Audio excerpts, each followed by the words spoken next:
Сәлем достар, баршаңызға қайырлы күн. Бүгін кешкі асқа ұсынылуы өте ерекше осындай керемет дәмді тағам дайындаймыз. Өте дәмді болып шығады, міндетті түрде дәл осылай жасап көріңіздер. Менің каналыма тіркеліп, лайк, комментария жазуды ұмытпаңыздар. Бірінші тефтилеріміз дайындап аламыз. Ол үшін ең алдымен осылай пиязымызды тураймыз. Майда етіп турап алу керек. Ірі болмау керек пиязымыз. Міндетті түрде майда қылып тураймыз. Дайын болған пиязымызды фаршымыздың үстіне саламыз.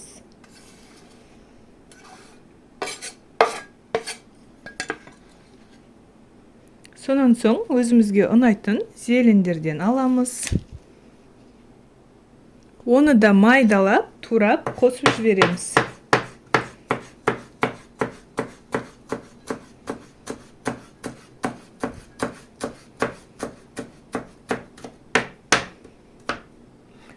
Мұны да ыдысымызға салып аламыз. Кейін бір жұмыртқамызды салып, бір шай қасық бұрыш және бір шай қасық тұз саламыз. Сонан соң панировочный сухари салатын боламыз. Барлығын жақсылап араластырамыз.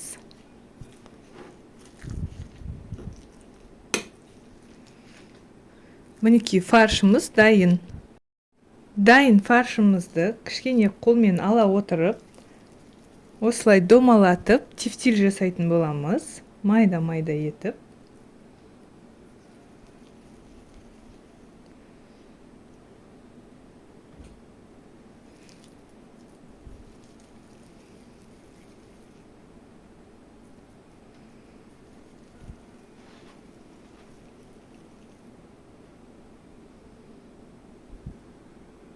Арасына өздеріңіздің қалаған сүйікті приправаларыңызды, жаңағы неше түрлі дәмдеуіштеріңізді қоссаңыздар болады.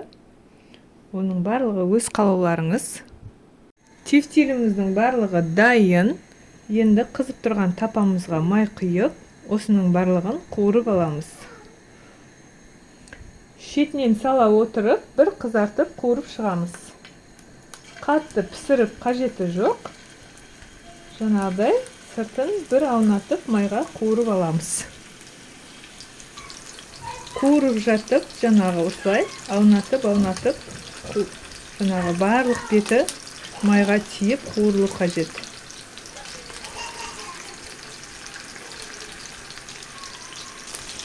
Шамамен майға аунатып 5 минуттай қуырып аламыз. Қуырылған тефтилдерімізді бөлек ыдысқа осылай салып аламыз.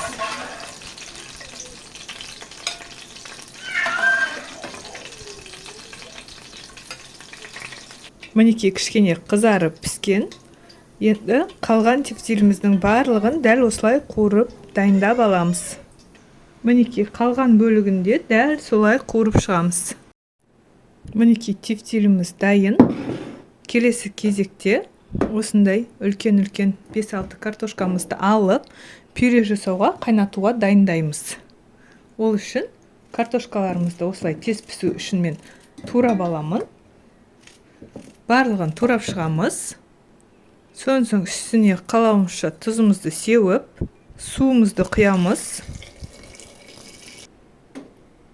Кейін газымызға қойып, қайнатып пісіріп аламыз.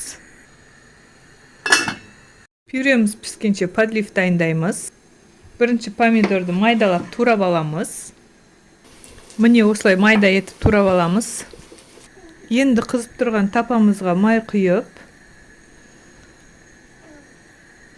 жаңағы тураған помидорымызды салып қуырамыз.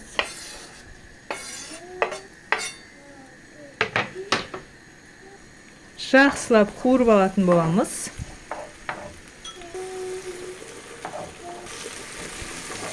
Мінекей жақсылап қуырылып болды. Енді осының үстіне жаңағы тефтилдерімізді саламыз. Тефтилімізді салған соң ыстық қайнап тұрған су құятын боламыз. Суымыз міндетті түрде ыстық қайнап тұруы қажет. Осылай бетімен бірдей етіп құйып аламыз.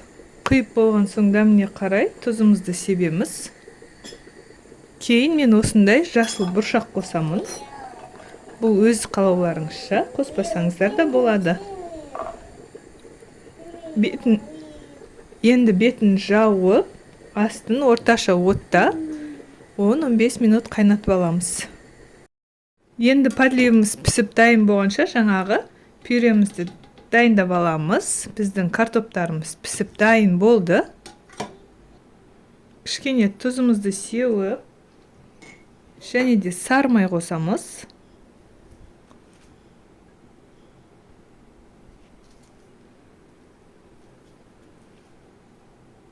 Сөйтіп, жақсылап, мыжып, пюремізді жасап, араластырып шығамыз.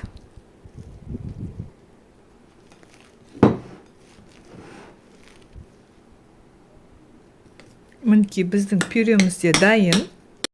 Мұнда біздің подливіміз де дайын. Үстіне осылай көктен сеуіп жіберемін. Енді осындай үлкен кесемізді алып, ішіне кіші кесені пиалайды, яғни осылай төңкеріп, пюрені осыған толтырып салатын боламын.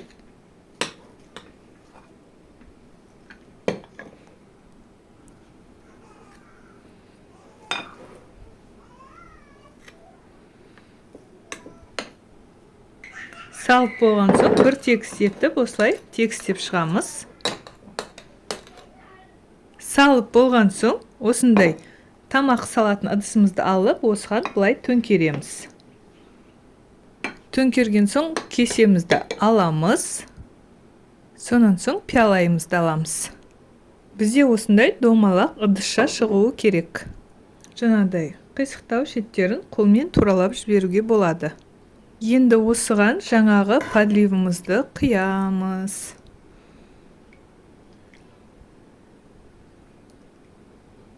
Мінекей. Өте ерекше көрініс, өте дәмді тағам, міндетті түрде жасап көріңіздер. Мен мұның жанына қосымша күріш те пісірдім. Күріш те салатын боламын кішкене. Және де міндетті түрде өзіміз ұнататын салат. Кез келген салатты салсаңыздар болады. Бұл тағамға макарон пісірсеңіздер де, жаңағы спагетти пісірсеңіздер де, любой нәрсе болады. Жасаған подливіміз барлық нәрсемен жарасады. Гречка қойсаңыздар да болады пісіріп. Мінекей, осымен біздің тағамымыз дайын. Міндетті түрде дәл осылай жасап көріңіздер. Келесі кездескенше сау болыңыздар.